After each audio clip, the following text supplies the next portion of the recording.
उत्तर प्रदेश के हाथरस में नारायण सरकार उर्फ भोले बाबा के सत्संग में भगदड़ मचने से करीब 121 लोगों की जानें चली गई। इस दर्दनाक हादसे ने पूरे देश को हिलाकर रख दिया। इस घटना के कारणों को लेकर पुलिस हो या प्रशासन, सभी का कहना है कि यहाँ मची भगदड़ से लोगों की जानें चली गई, क्योंकि यह अनुमान से ज्यादा भीड़ आ गई थी जिसे संभाला नहीं जा सका। ये बात कहकर आने वाले दिनों में ये मामला शायद ठंडे बस्ती में चला जाएगा और उसके कुछ दिनों बाद लोग इस हादसे को भुलाकर किसी बाबा के सत्संग में फिर से चले जाएंगे। और अगर कोई दर्दनाक हादसा हो जाएगा जिस पर बैठकर फिर चर्चा की जाएगी कि आखिर ऐसा क्यों हुआ। यह हमारा सवाल ये नहीं है कि ऐसे हादसे क्यों होते हैं, हमारा सवाल ये है आखिर ऐसे बाबाओं के पीछे लोग अपनी जान क्यों गंवा रहे हैं। ये लोग होते कौन हैं जो इस तरह से आम जनता की जिंदगी से खेलने का ठेका ले लेते हैं। या हाथरस हादसे की बात करें तो इस हादसे का जिम्मेदार कौन है या किसकी जवाबदेही है। क्या यहाँ आने वाली जनता है जो एक बाबा को भगवान से बढ़कर मान लेती है, या फिर ये बाबा जो खुद को भगवान बताकर जनता को धोखा देने का काम करते हैं। देखा जाए तो यहाँ दोनों ही कारण सही हैं, लेकिन यह सबसे बड़ा सवाल ये है आखिर जनता ऐसे बाबाओं के पीछे क्यों जाती है। वैसे इस पर कुछ लोग कहेंगे कि गरीबी और लाचारी लोगों को ऐसे बाबाओं के पास जाने को मजबूर कर देती है। लोगों का अंधविश्वास ही ऐसे बाबाओं को बढ़ावा देती है। लेकिन यहाँ ये सवाल खड़ा होता है कि क्या इन गरीब और लाचार लोगों की वजह से ही इन बाबाओं को भगवान होने की वैलिडिटी मिल जाती है।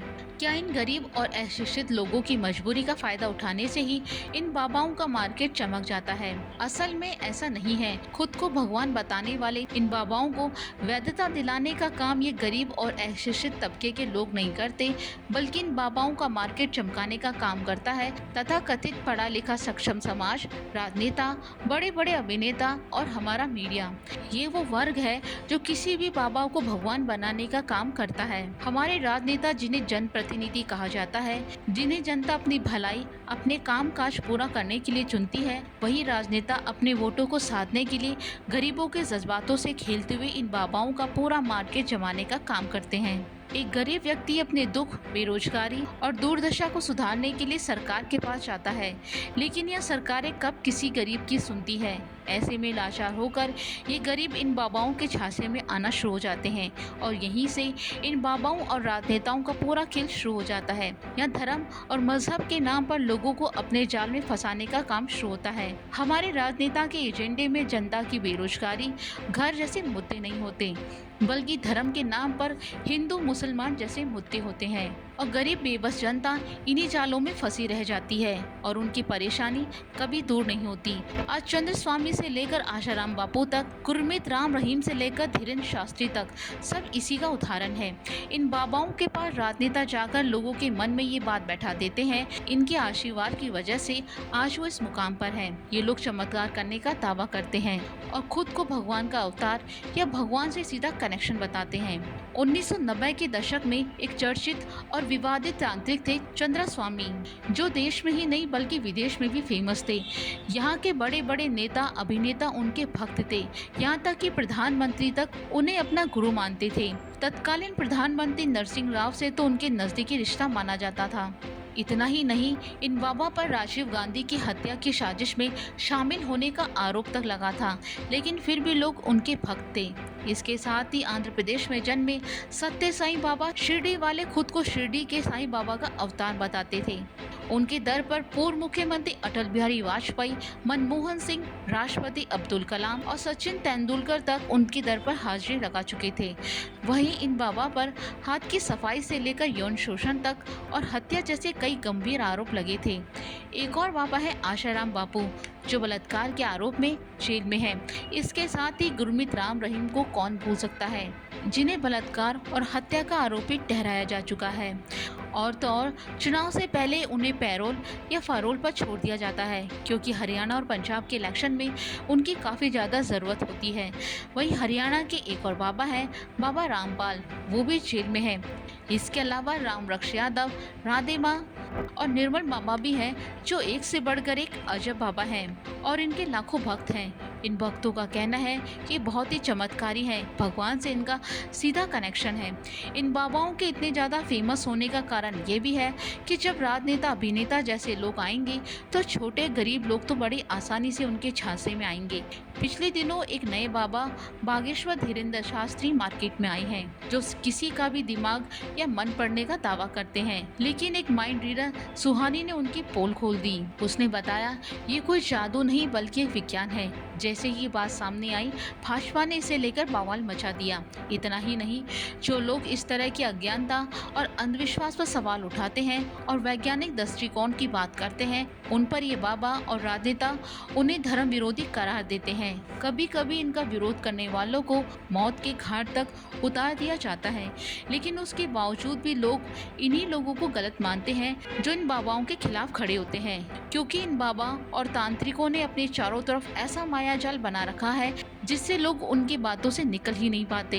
यहाँ अगर बाबा नारायण सरकार और भोले बाबा की बात की जाए तो खबरों में साफ बताया गया है कि बाबा के जाते समय उनके रास्ते से लोगों को जबरन हटाया गया था।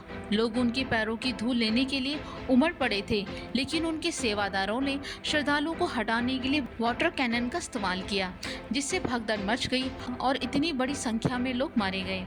लेकिन इसके बावजूद भी ऐसे बाबाओं पर कोई कार्रवाई नहीं की गई, जबकि वो सीधे तौर पर गुनहगार हैं।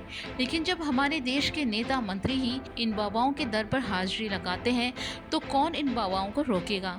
ऐसे में हाथरस जैसी घटनाओं को रोकने वाला कोई नहीं है और ये आने वाले दिनों में होती ही रहेंगी। इसके साथ ही यहाँ जो सबसे बड़ी बात सोचने वाली है वो ये है कि आखिर ऐसे बाबाओं का मार्केट हम सजने ही क्यों देते हैं। आदेश में जितने भी बड़े बाबा हैं उसके पास उतनी ही ज़्यादा प्रॉपर्टी और लग्जरी लाइफ है।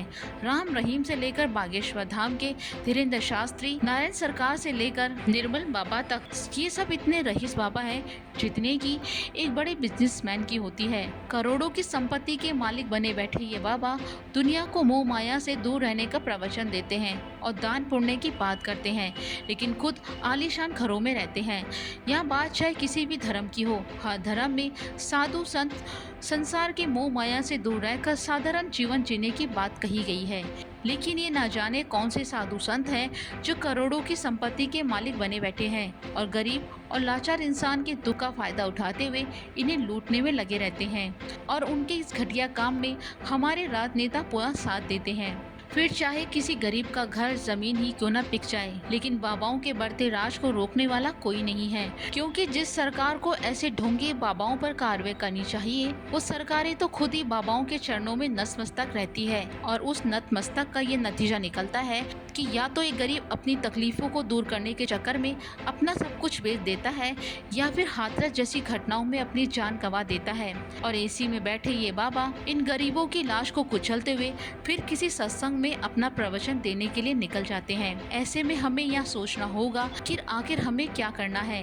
क्या हमें इन बाबाओं के बाजार को सजाना है, या इन लाशों के ढेर को देखकर ये समझना है कि हमारे परेशानी का हल हमें सरकार से ही निकलवाना है, और उन्हें ये बात जाहिर करनी है कि वो जनप्रतिनिधि है, उनका काम है आम जनता की परेशानी को दूर करना, और वो परेशानी सरकार को ही दूर करनी होगी, ना कि कोई ढोंगी बाबा हमारे परेशानियों को दूर करेगा। और जब ऐसा होगा तो आलीशान बंगलों में बैठे इन बाबाओं का मार्केट खत्म होने में समय नहीं लगेगा, और फिर किसी सत्संग में कोई गरीब नहीं मारा जाएगा। इस बारे में आपका क्या कहना है, हमें कमेंट बॉक्स में ज़रूर बताएं।